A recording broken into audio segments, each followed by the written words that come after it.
আটটা কার্যক্রম নিয়ে মুসলমান থাকতে হবে। যদি না থাকেন তাহলে আপনি তেমন ভালো কোনো মুসলমান হতে পারবেন না। কয়টা কার্যক্রম হাতে নিতে হবে? 1 নাম্বার কার্যক্রম হাতে নেওয়া লাগবে, وَأَنِحْكُمْ بَيْنَهُمْ بِمَا أَنزَلَ اللَّهُ। আল্লাহ পাক কোরআনুল কারীমের ভিতরে বলেন বিচার করা লাগবে কোরআন দিয়ে। আওয়াজ করে বলেন বিচার করা লাগবে কি দিয়ে? মাশাআল্লাহ, যুবকরা একটু জোরে বলতে হবে, সবাই মিলে একসাথে বলেন কি দিয়ে? আচ্ছা, 54টা বছর যে আমাদের দেশে আমরা পেলাম স্বাধীনতার পরে, আল্লাহর কোরআনের একটা আয়াত ইস্টাবলিশড হয়েছে, এরকম কোন আইন কি আমাদের দেশে আছে? তাহলে বিচার লাগবে কি দিয়ে? নাই, বাংলাদেশের কোনো আইন কোরআন অনুযায়ী নাই। তাহলে বিচার লাগবে কি দিয়ে? 2 নম্বরে প্রিয় ভাইরা আমার, এই জমিনের বুকে বিচার লাগবে কোরআন দিয়ে। ওয়ালা তাত্তাবি আহওয়াহুম, মন গড়া বিচার চলবে না। আওয়াজ করে বলেন মন গড়া বিচার। এই যে বিচারপতি মানিক সাহেব বিচার করছিলেন এক সময়, কি অহংকার ছিল তার ভিতরে! আল্লাহ তার অহংকার চূর্ণ বিচূর্ণ করে দিছে কলা পাতার মধ্যে শোয়া। ঠিক নেই? তাহলে মন গড়া বিচার বাংলাদেশে চলবে। 3 নম্বরে প্রিয় ভাইরা আমার, ওয়াহদারুহুম আন ইফতিনুকা আন বাদি মা আনজালাল্লাহু ইলাইক, সতর্ক থাকা লাগবে কাফেররা যেন কিছু ঢুকা দিতে না পারে। বাংলাদেশে এখন বহিঃশত্রুর অনেক আক্রমণ হচ্ছে। বহিঃশত্রুর এই আক্রমণ বোঝার জন্য বিচক্ষণতা থাকতে হবে। নানাভাবে দেখবেন বিভিন্ন করিডোর, এই সেই হাবিজাবির নাম করে আমার বাংলাদেশে বহিঃশত্রুদের একটা আগ্রাসন শুরু হয়ে যাবে।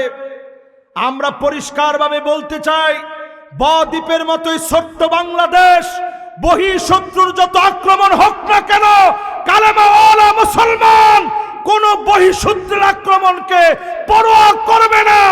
আমেরিকা, ইন্ডিয়া, কারো কোন আক্রমণকে আমরা পরোয়া করি না। এজন্য যারা এখানে বসছেন, কোরআন থেকে আল্লাহ আমাদেরকে সজাগ সচেতন করছেন, খবরদার সতর্ক থাকা লাগবে। 4 নম্বরে আল্লাহ রাব্বুল আলামিন বলেন, ফাইন তাওয়াল্লাউ ফাআলাম আন্নামা ইউরিদুল্লাহু আইয়ুসিবাহুম বিবাদি যুনুবিহিম। এরপরেও যদি ঘাড় ঘুরায় নেন, আল্লাহর কোরআন থেকে যদি দূরে সরে যান, নিশ্চয়ই জেনে রাখেন অচিরেই মালিক পাকড়াও করবে, অচিরেই মালিক ধরে ফেলবে। আল্লাহ পাকের আযাব বড় ভয়াবহ হবে। এরপরেও যদি কেউ মুখ ফিরায় নেয়, আযাব আসবে। আল্লাহ পাক 5 নম্বরে বলেন, ওয়া ইন্না কাসীরাম মিনান নাসি লাফাসিকুন,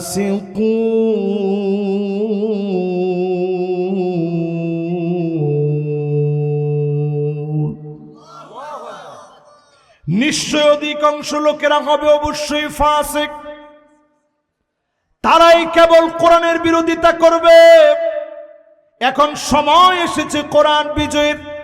এই কোরআন বিজয়ে যদি আপনি অংশ নেন, এই কোরআন বিজয়ের সৈনিক যদি আপনি হন, এই কোরআনের সঙ্গে যদি আপনি থাকেন, ফাসিকি যদি বাদ দিয়ে দেন, আল্লাহর কোরআনের সঙ্গে যদি সম্পর্ক করেন, অল্প সংখ্যক মানুষ দিয়ে যিনি বিজয় দান করে দেবেন তিনি কে? মওতার প্রান্তে মুসলমান ছিল মাত্র মাত্র মাত্র 3000। জোরে কোন কয় হাজার? এই 3000-এর ভিতরে নবীজি 3 জন সেনাপতি দিচ্ছেন। কয়জন? 3 জন। শত শত কিলোমিটার পাড়ি দিয়ে মুসলমানরা যাচ্ছে। তিনজন সেনাপতি মুসলমানদের। একজনের নাম যায়েদ বিন হারেসা, আরেকজনের নাম আব্দুল্লাহ বিন রাওয়াহা, আরেকজনের নাম জাফর বিন আবি তালিব। জোরে বলেন কয়জন হলো? কয়জন? এই তিনজন নবীজি সাল্লাল্লাহু আলাইহি ওয়াসাল্লাম সেনাপতি নিযুক্ত করলেন। যাও ঘরে গিয়ে সবাই বিদায় নিয়ে আসো। তিনজন সেনাপতি নবীজি সাল্লাল্লাহু আলাইহি সাল্লাম নিযুক্ত করলেন। একজন হচ্ছে যায়েদ বিন হারেসা, আরেকজন হচ্ছে আব্দুল্লাহ বিন রাওয়াহা, আরেকজন হচ্ছে জাফর বিন আবি তালিব। বলেন কয়জন? এর মধ্যে যায়েদ বিন হারেসা নবীজির পালক পুত্র, বারবার নবীজির চেহারার দিকে তাকান, ফিরে ফিরে তাকান। মনে মনে বুঝে ফেলেছে জিহাদের ময়দানে যাওয়ার পরে ফিরে আর আসতে পারবো না, আর কোনদিন হয়তো দেখা হবে না। যায়েদ বিন হারেসা সহ তিনজন সেনাপতি সমেত 3000 সৈন্য নিয়ে মুতা প্রান্তে গেল। সেই যুগের রোমক সৈন্যবাহিনী 2 লক্ষের সঙ্গে লড়াই হবে। যখন লড়াই লেগে গেছে, সেই সময়ে রোমকরা ছিল সবচাইতে পারদর্শী যোদ্ধা। এদের সঙ্গে যখন লড়াই লেগে গেছে, লড়াইয়ের সময় ওই সময়ে সবচাইতে ভয়াবহ শক্তি, সেই শক্তির সঙ্গে লড়াই করতেছে। যায়েদ বিন হারেসা শহীদ হয়ে গেছে, আব্দুল্লাহ বিন রাওয়াহা শহীদ হয়ে গেছে, জাফর বিন আবি তালিব ওনার ডান হাতের ভিতরে কালেমার পতাকা ছিল।